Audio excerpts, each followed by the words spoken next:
Ladies and gentlemen, good day and welcome to Q4 FY2024 earning conference call of Nath hosted by Go India Advisors. As a reminder, all participant lines will be in the listen-only mode and there will be an opportunity for you to ask questions after the presentation concludes. Should you need assistance during the conference call, please signal an operator by pressing star then 0 on a touch-tone phone. Please note that this conference is being recorded. I now hand the conference over to Ms. Deepika Sharma from Go India Advisors. Thank you and over to you, ma'am. Thank you, Muskan. Good afternoon, everyone, and welcome to the Q4 FY24 earnings call of Nath Limited. We have on the call Mr. Satish Kagliwal, Managing Director, Mr. Devendra Khurana, Chief Financial Officer, Mr. Harish Pandey, Business Lead, Dr. Venkatesh Kulkarni, Research Lead. We must remind you that the discussion on today's call may include certain forward-looking statements and must be therefore viewed in conjunction with the risks that company faces. May I now request the management to take us through the financials and the business outlook, subsequent to which we will open the floor for Q&A. Thank you and over to you, sir. Thank you, Deepika. Good afternoon, everyone, and welcome to our earnings call for the financial year 24. I am Satish Kagliwal, MD of the company. Financial year 24, friends, has been a very satisfying year, full of growth and achievement. As you are aware, Nath has been investing heavily in R&D all through our inception. Our scientists have developed innovative products and high-performing seeds, which have resulted in more yield and revenue for the farmers. Every rupee invested in agri-research yields a return of rupees 13.85, surpassing returns from all other activities linked to farming. This is as per a study conducted by NIAP, an entity of ICAR, Indian Council of Agriculture Research. This only emphasizes the impact agriculture research has on the agricultural productivity and agriculture as a whole. We are very happy that we have been investing in agriculture research since our inception. Our diversified product basket delivered strong performance during the year, starting with our top-ranked cotton hybrids, Sanket and Jumbo. They grew both in volume and value terms. Our paddy product portfolio witnessed new unique additions like Khushi and Dharak Gold this year. Our growing portfolio comprising of our top-performing bajra seeds, wheat and maize seeds performed exceptionally well. Overall, non-cotton, non-paddy portfolio is delivering in line with our stated strategy. We enhanced our vegetable portfolio this year and added several new products. Our premium products like tomato Akhand and hybrid chili Rana continue to be top-ranked in their category. We further strengthened our vegetable team and have a new lead now. In order to bring enhanced focus on marketing, we have clubbed all three verticals, that is, field crop, vegetable and plant health nutrition, under one marketing lead. This will ensure synergy and collaborative working, resulting in enhanced reach and sales. Vinchivin continues to perform and delivered a strong growth of 34% during the year. We added 2 new organic fertilizers to our portfolio, Vinol Granules and Vinpro Goli. Both are much needed soil nutritional supplements. Subsequent to the approval of our BT gene in Philippines, I am not talking about exports, subsequent to the approval of our BT gene in Philippines last year, we have successfully conducted demonstrations of our hybrids this year. Currently, the crop is in harvesting stage. We have begun trials and seed production activity in Uzbekistan through our joint venture there.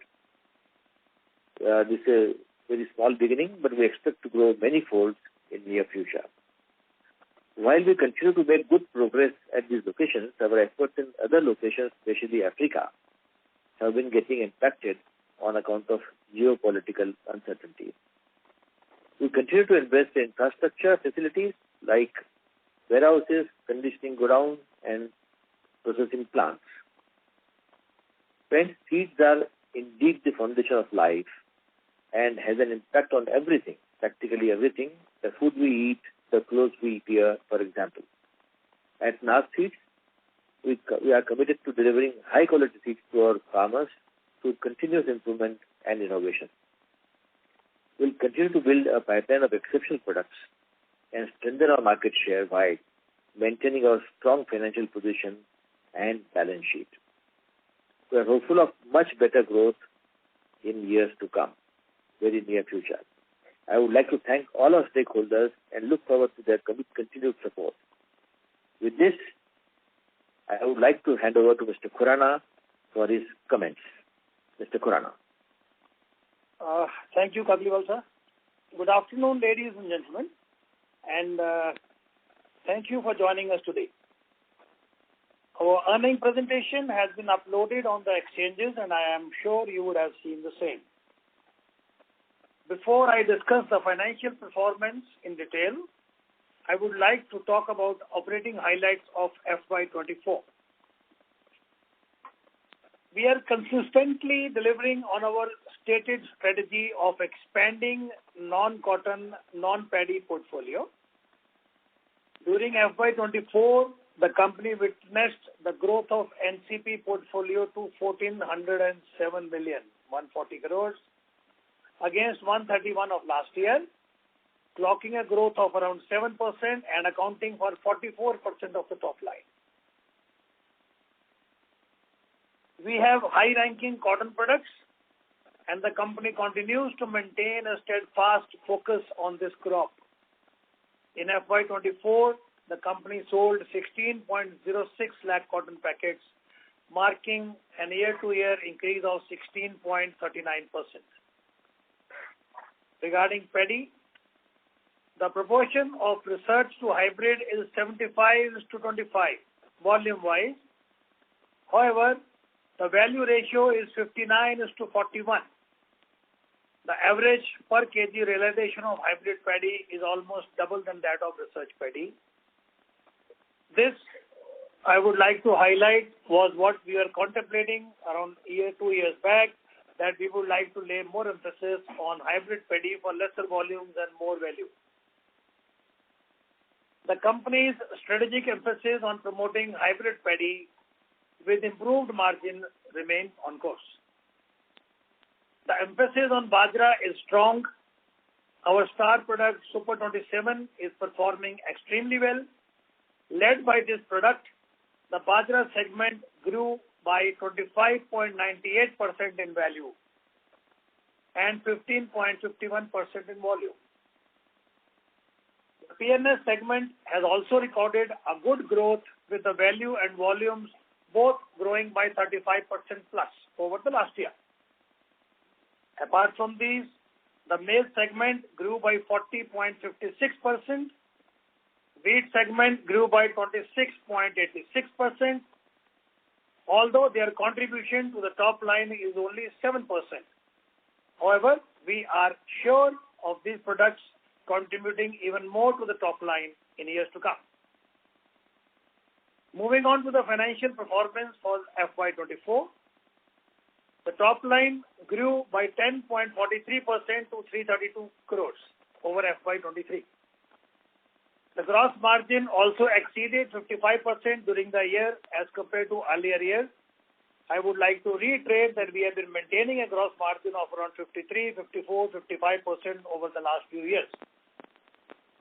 The FY24 EBITDA stands at 510 million. The company's profit after tax increased by 16.8% against FY23 to 411 million. Our working capital position is also improving, with stocks and debtors witnessing better controls.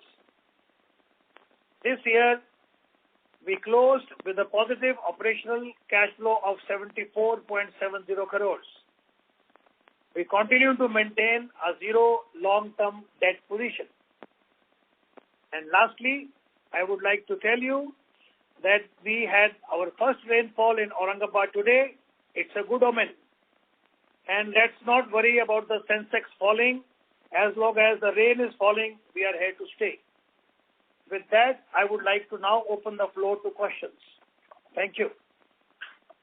Thank you very much. We will now begin the question and answer session. Anyone who wishes to ask question may press star and 1 on the touchtone telephone. If you wish to remove yourself from question queue, you may press star and 2. Participants are requested to use handsets while asking a question. Ladies and gentlemen, we will wait for a moment while the question queue assembles.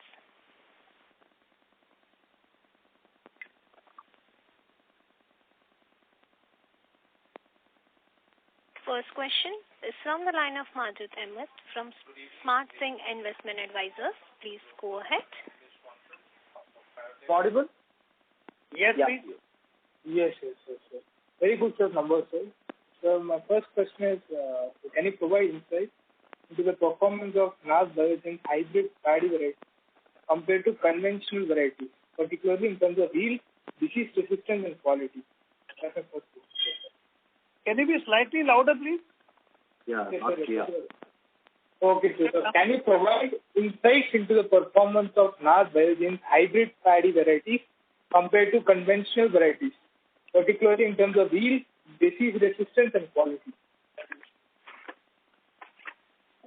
Are you looking for numbers or you are looking for products?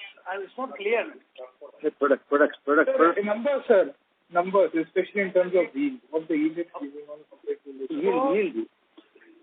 Harish, you can talk about yield difference and the disease resistance. Yes, sir. About, they are asking about Dhadak Gold? Dhadak Gold, right. Let me first give the basic. Like I said, that we have been emphasizing on hybrid paddy more than research paddy because it gives better margin. And in that, I said that the value-wise, it is 60-40 RS versus hybrid, vis-a-vis the volume being 75-25 RS versus hybrid, right? Now, I will request Mr. Harish Pandey, who is our business lead for all the verticals, to tell us something about the products that we have in hybrid paddy and how they are giving and how they are performing into the market. Harish, please. Good evening, all. As far as product Dhadak Gold, which we have launched 2 years back, the performance over the competition, the best competition hybrid, it is 7 to 8% is more the market leader. Number 1. Number 2 is the look wise, it's better than any hybrid is there in the marketplace. Number 3, the size of the grain, which is highly acceptable in the government, all the societies and all.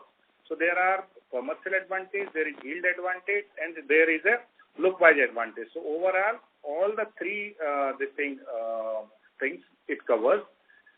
I hope it is clear to everyone. Yeah. Okay. So the second question is, how are you looking at the export market, and how do you see going for upcoming outcomes that you're looking at the export market? Your voice is echoing, so not very clear to us. Whether you come directly on instead of speakerphone. Yes, sir. Sir, I'm audible now, sir. Am I clear right now? Slightly better? Slightly better. Okay, sir. So how do you see, how are you looking at the export markets currently? What is your future outlook in that market going forward? How are you planning your strategies and your marketing there? Satish sir, would you like to please? Yeah. Actually, let me just tell you about export of Indian seeds. Export of Indian seeds in terms of total worldwide seed trade is very minuscule. Although there is a huge potential for India to be exporting seeds globally, because we can be the good producer. We can be producing economically. We have diverse climatic conditions. So there is a potential for Indian seed companies to export practically all kinds of seeds. And so this is where we began our activity. We have chosen a few countries and few products which are suitable. We also are now specially breeding for certain countries in certain crops. What is required is to find out what is needed in those countries, then finding out developing products for that territory, and then also passing through what is called as a required regulatory approval in all those countries. Some countries are very stringent about regulatory control, certain countries are not. So we have to make a plan and then this is how we are looking forward to it. I mean, we want to penetrate a few countries with few of our top products, which will make a dent, and also not only dent, let's say it will make an impact in those economies by improving the, let's say, productivity of the farmers in those countries. That's the, let's say, our business plan as far as export is concerned. Sir, could you be more specific? Which country are you targeting? What's your plan for FY20? Okay. See, on such Concall to discuss business country-wise and all that, I think will not be practical, will not be proper also, because it's maybe personal discussion. But let me tell you, we are targeting countries in all the continents, one by one. Our strength is cotton, so we are taking cotton. Else, in some countries, our strength is some vegetables. We are taking vegetables in certain countries. So we are choosing the countries based on the product strength or product fitment, I would say, product suitability. And that is how we are choosing, and we are expanding. We are expanding rapidly. We are very small at the moment, but we want to be a big player in next 5 years' time. If I can add to this question, to add a little specificness, we already declared that we were in Philippines. The government regulations had taken quite a bit of time, but finally they have come through because our product is the best there. We are talking of cotton. So demonstration plots were sent this year. We are very sure they will go through, so maybe we can talk of regular sales next year onwards. As far as Uzbekistan is concerned, I have already declared that we have a joint venture in Uzbekistan, and we are the 90% stakeholder. And in that, we have taken up cotton production this year. If that succeeds, sky is the limit. As far as smaller countries are concerned, we are into Egypt, we are into Bangladesh, we are into Myanmar. Others, like Kagliwal sir said, we are exploring other avenues. As and when they happen, we will take them through.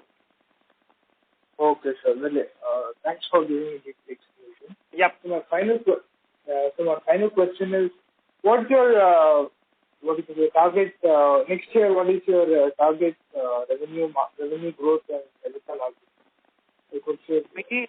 We are expecting top line growth of around, and I'm being very conservative, but we are expecting a top line growth of around 15 to 20%, and trying to take up the net profit, like it went up by about 1.5% this year, so maybe another one.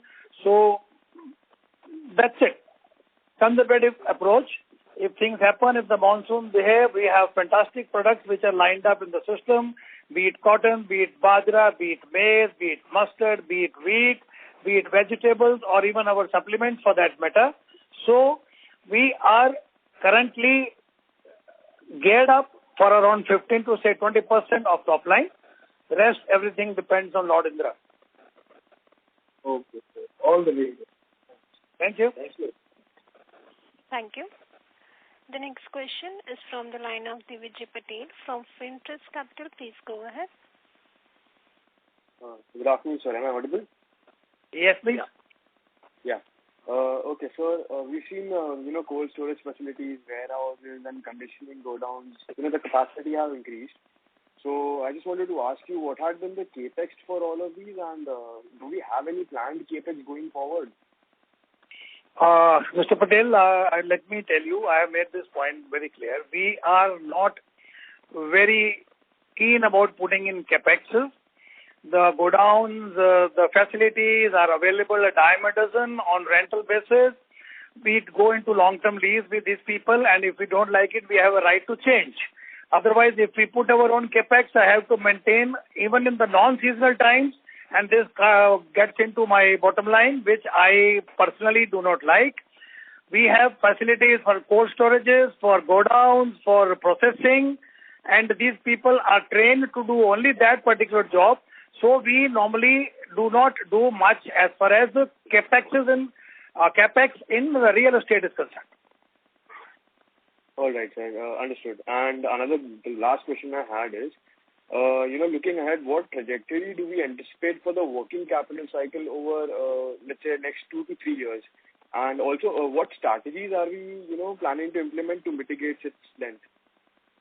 Working capital cycle, if you go through last 4-5 years, it has been improving year by year. The debtor days is coming down and the stock days are also coming down.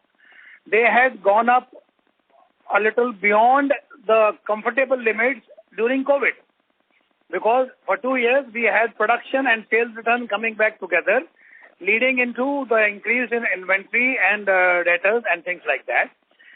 We did say 3 years back that now that the COVID is over, we'll be able to bring it down. Today, the working capital cycle has improved. The stock has come down number of days wise, although quantity wise it will go up because of next year's sales. And debtors have also reduced. One, we have been giving operating cash flow positive over last 3 years now. This year it is almost about 75-80 crores.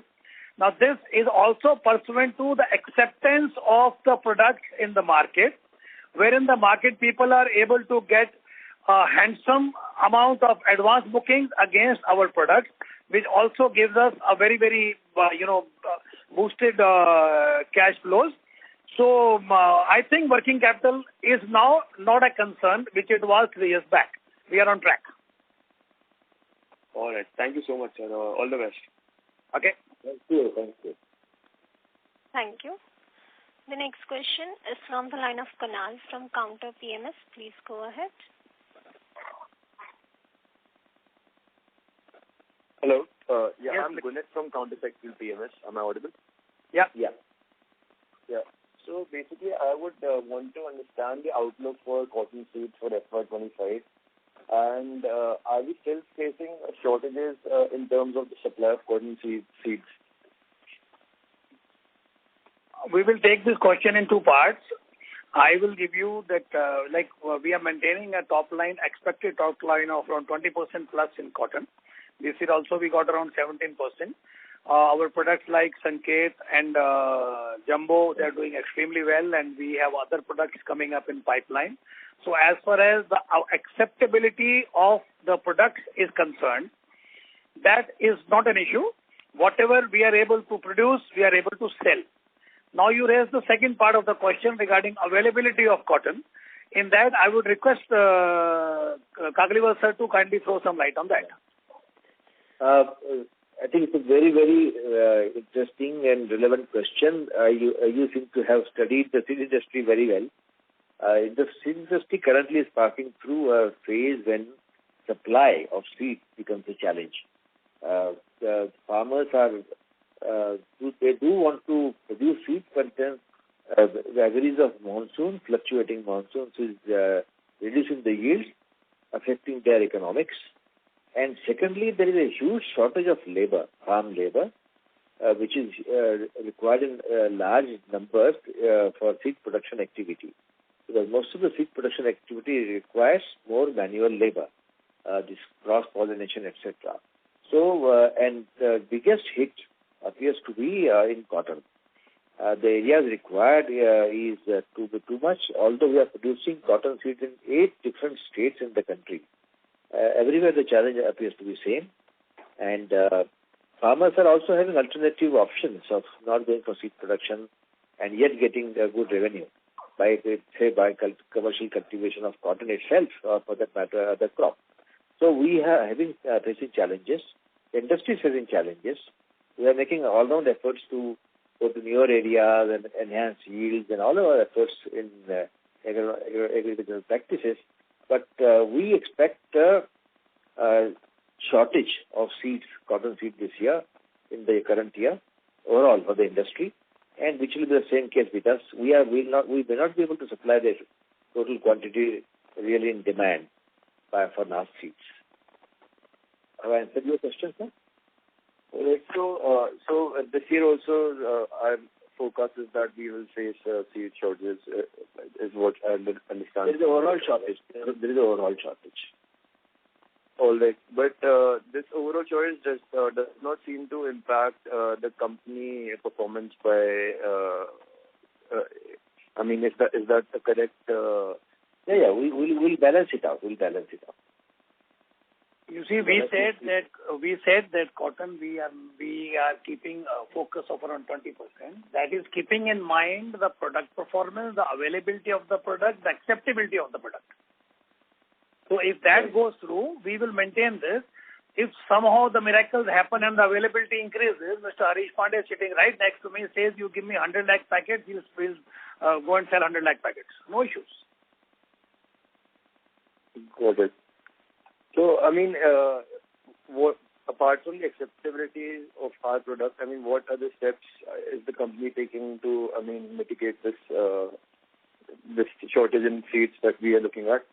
Yeah, so that Mr. Kagliwal said that we are going to newer areas and we are trying to keep people. You see, we have growers who have been with us for quite some time, and they are very, very faithful to the company. So, not only we, he said everybody is facing that challenge, but that challenge is not going to take away the cotton being the mainstay of Kharif crop. So, it's okay. It can be taken care of in a conservative fashion. I think we should be good. All right. Got it, sir. That's all from my side. Thank you. Thank you. Thank you. The next question is from the line of Aman Jain from Orient Capital. Please go ahead. Hello. Yeah. Hello. Thank you for the opportunity. No questions. So, Sorry, sir, you're not audible. Mr. Aman, you're not audible. You can take the next one. He can fall back in the queue. No problem. Okay. So the next question is from the line of Kusha from Nivesha Investment. Please go ahead. Hello, am I audible? Yes. Very. Hello, good evening, everyone. Actually, I had a couple of questions. First would be, can we expect any new product launches in the next 3 years, as we have also added peas and cucumber? Not clear. So he's expecting whether we expect pipeline products over next 3 years. Like cucumber, okay. Yeah, okay. Like cucumber. Okay, so we have a series of pipeline products waiting to be launched. They have to go through what is called as the evaluation and testing phase. And so we have many products in pipeline. We have products in pipeline, tomato, we have chili, that is hot pepper, we have products in cucumber pipeline. Also, we have products in bhendi, that is okra. And talk of vegetables. We have several products in pipeline. Okay. So after launching a successful product, how long does it take for its full potential to be realized in the market? Say 2 to 3 years. It should. It has to be sold. I mean, step by step process. So it gradually goes up, and again depends on marketing effort and the needs of the product in the market, and how we market them. So 3 years time, it should reach its height. So according to the expansion or for the growth purpose, which segment do you anticipate will drive growth in the future? Bajra, maize and vegetable and supplement. With a constant focus on paddy and cotton.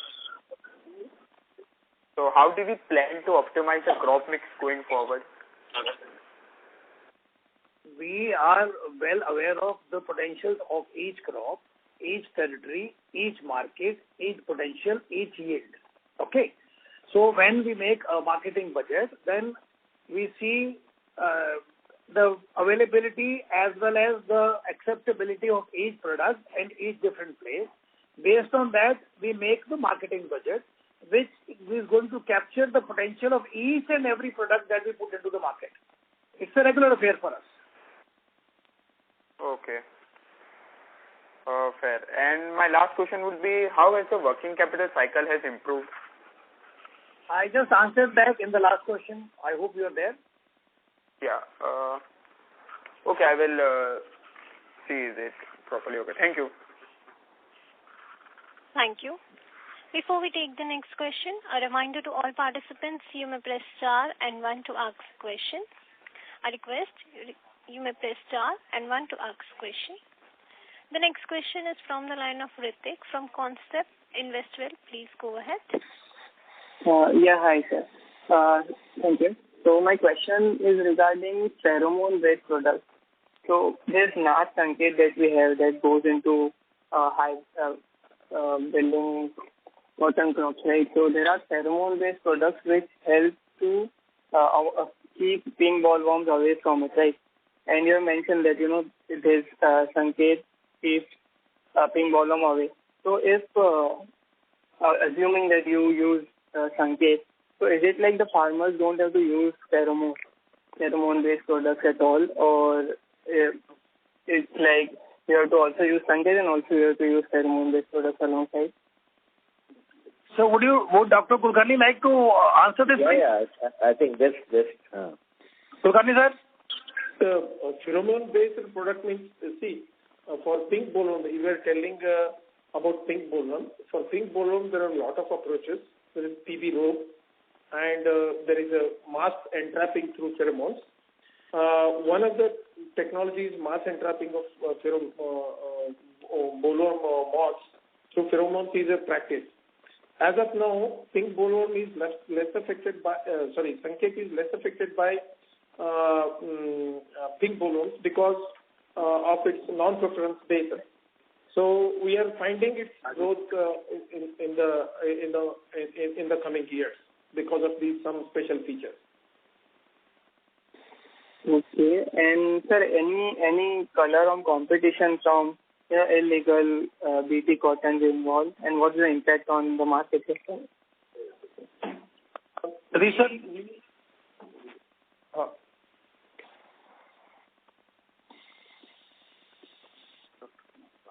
Hello? Hello. Harish. Illegal BT cotton? Okay. Harish will say, sir. Yeah. So what is exactly the question? What is the effect of illegal BT cotton? Okay. So illegal cotton BT impact would be there definitely because it is coming from Gujarat and other states to like Maharashtra, MP and this thing. The impact would be like last year there was around 40 to 50 lakh packet sales, and this year we are expecting the almost similar kind of infiltration in the same areas. So definitely there would be impact because few states where the cotton acreages may go down, it will impact more. But there are states where cotton acreages will going up, where it may not impact. Okay, sir. Are there any steps that you are taking to, reduce this? What? Boss, are there any? Your point is understood. We cannot take steps to reduce illegal BT cotton because we are not a part of it. This is the government to ensure that the seed industry is not hampered in the national interest by curbing this illegal BT cotton. And I'm told that the governments are taking steps to try and make it as less as possible or maybe zero. The only steps we can say or give is by giving our products which are better than others so that we continue to grow. Okay. Yeah, that's all from me. Thank you. The next question is from the line of Aditya Sen from Robo Capital. Please go ahead. Hi, thank you for the opportunity. So as we all know, Q1 is the best quarter and we are already halfway through this. So can you please give us an image of how this Q1 is shaping up? How is the demand and how much revenue do we foresee in this quarter? Three things you asked. One is how we foresee the quarter. Now that depends on the monsoon. We are an agri-based industry. I said it was a good omen. If the monsoons are good, I can assure you that we are placed all over the country the way we planned to be placed. So if the monsoon behave, our products are available. They will be available on the shelf, and we hope to clock our sales.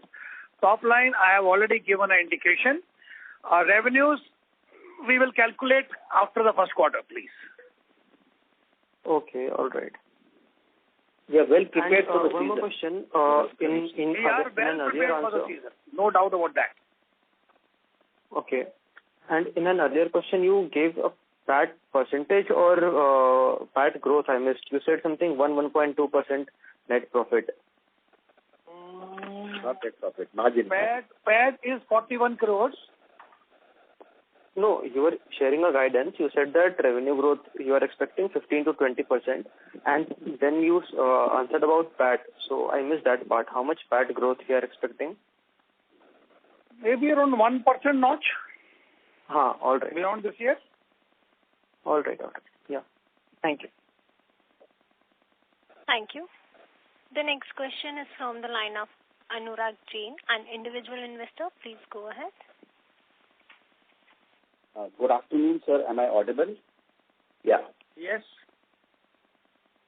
Thank you. So my question is, given this situation for the industry at a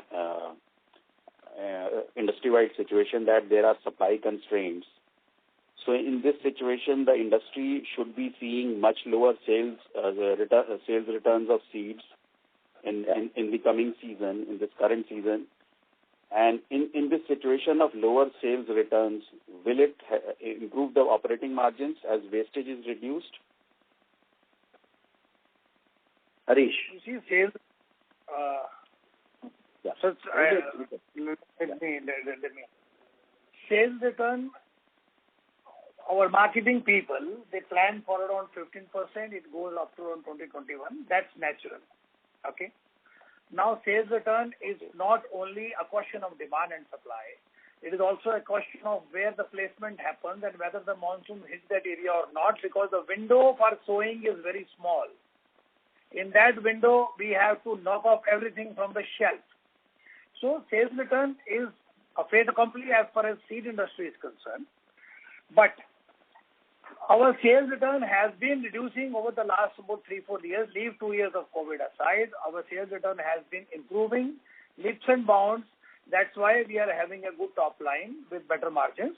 We would continue to strive for that, and we would continue to try and achieve that.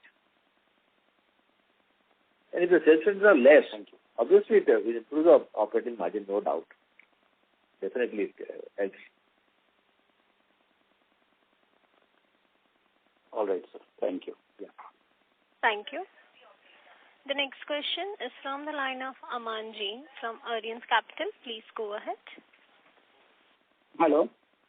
Yeah. Am I audible now? Definitely, yes, please. Yes, sir. So apologies for before I was facing some network issues. Yeah, so I think, sir, you mentioned in your opening comments, can you please again provide us the proportion between basic paddy and hybrid paddy, not in terms of volume, but in terms of value value contribution? Value hybrid is 41% and RS is 59%.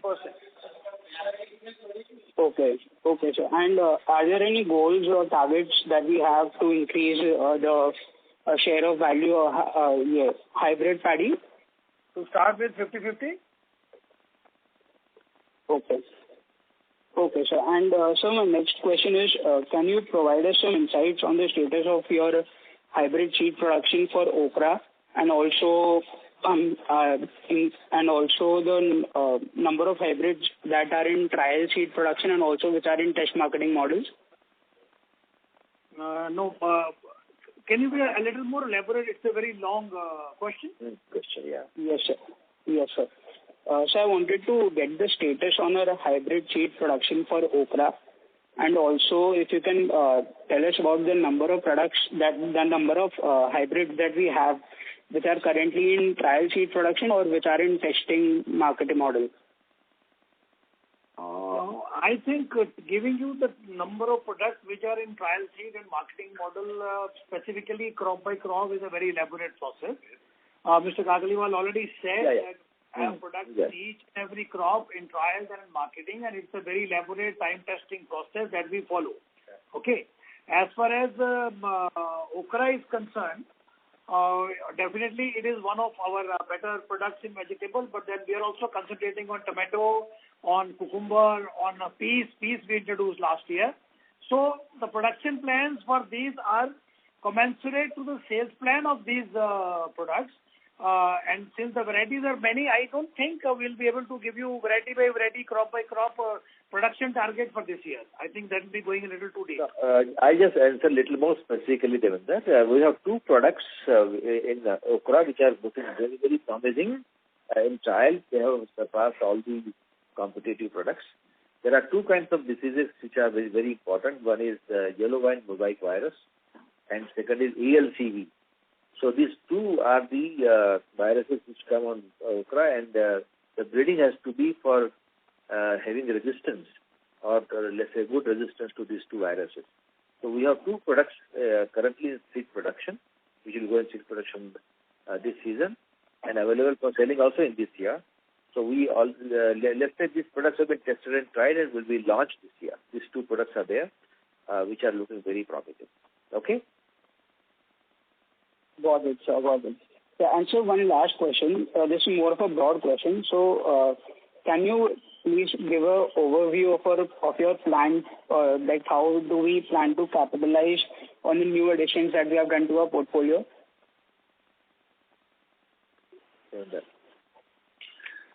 Boss, now again, you are asking very generic questions, We said that we want to continue our focus on paddy and cotton. In paddy, we want to enhance our focus on hybrid and try and bring it 50-50. For cotton, I said we want to maintain 20% plus. Depending upon the availability, if it improves, the cotton will improve. As far as non-field, cotton, non-paddy field crops are concerned, we said that we have super product in bajra. We are doing well in maize and wheat as compared to last year. Our mustard products are going on well. With all of this, I am still saying that we target around 15 to 20% growth for next year. Anything beyond that will be a cherry on the cake. Okay. Okay, sir. No problem. Thank you. Thank you. The next question is from the line of Aditya Sen from Robo Capital. Please go ahead. Hi, thank you for having me again. Sir, we took some provision few years back of around 80 crores. So, are we seeing any recovery in the same? This year, if you go through my quarterly results, we have made a dent into this. We were able to recover not much, but around 3.5 or something like that, the crores. Like I made it clear last time also, was that we cannot force the farming community to cough up money. But however, we are making adjustments and we are recovering. Some part of adjustment is showing itself in purchase value, wherein whatever we have not recovered, we will be able to reduce the price. But that is also currently, this year it wasn't much. And we were able to clock around 3.5 CR as recovery, which is shown as extraordinary items in the quarterly results. And in the coming year, we hope to make it around 10 plus. I am hoping that it will be like that. Okay, and how much bad debt did we book? This whole thing was provisioned 3 years back. As far as bad debts, like this was bad advances for the COVID period, which has been provisioned for 3 years back only. And as far as bad debts are concerned, there is again, it will be available in the balance sheet. It will be out in a few days' time. We have a policy that any debt which is more than 3 years, we make a provision for bad debt. That's it. So my total bad debts this year was not much, just a few lakhs, and that's it. And they are clearly available in the balance sheet. Yes. All right. Thank you. Got the answer. Thank you. The next question is from the line of Kunal from Counter Cycle PMS. Please go ahead. Sir, I just thank you for having me back. I just want to get one thing clarified. Are you mentioning that you want to maintain 20% plus of total revenue of the company in cotton, or 20% plus growth in volumes in cotton in FY25? We are basically more concentrated on the values. Volume is immaterial. If my one product gives me double the margin, then why should I, it is like what? So we are not talking about volume. We are talking about values here. Overall, we are hoping around 20% in FY25. And crop-wise growth, expected growth, I have already given. So like 20% growth in cotton, right? In cotton, 20% separately. Overall, 15 to 20% separately. Got it. Sir, so just my last question would be, so with the seed shortage that we are facing in the market, the supply of seeds, who would be the main, since the company is not looking to get impacted by it, so are the small players that would be impacted by it, or what does your understanding of the situation say? Satish sir, would you like to please? Yeah. Actually, all the players will be affected, small or big. because of production is done by all the people. Everybody has their own strength areas, so everybody will be affected, small and big both. The percentage and the impact may vary from person to person, company to company, but it will be varying. Small companies also, big companies also. All right, sir, got it. And so when we say we are looking at 20% value growth in cotton, I mean, do we expect to maintain the cotton volumes that we did last year, or I mean, what is the outlook? Look at the situation. Sir, if the value increases by 20% and if there is no increase in price, the volume also grow by 20%. That is natural. If the government, and this is a government controlled price, if they increase the price, maybe we'll be able to clock 20% with lesser volume growth. Right. Got it. So we are looking at volume growth this year also. Got it, sir. Thank you. Wow. Thank you. As that was the last question for the day, I now hand the conference over to management for closing comments. Yeah, so I think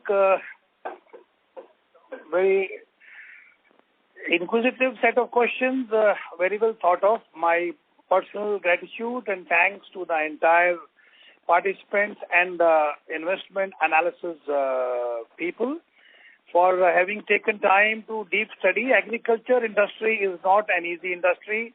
It has lots of analytical complications, but the questions were well brought out. So thank you very much for joining us today. As a passing remark, like I said, last year also, I'm making a reiterated statement. We are here to stay. We have been in agriculture for quite some time. We understand the difficulties, the challenges, and the nuances of this particular industry, and we plan to touch 500 crores of top line ASAP. Thank you. Thank you very much. Thank you. On behalf of Go India Advisors, that concludes this conference. Thank you for joining us, and you may now disconnect your lines. Thank you.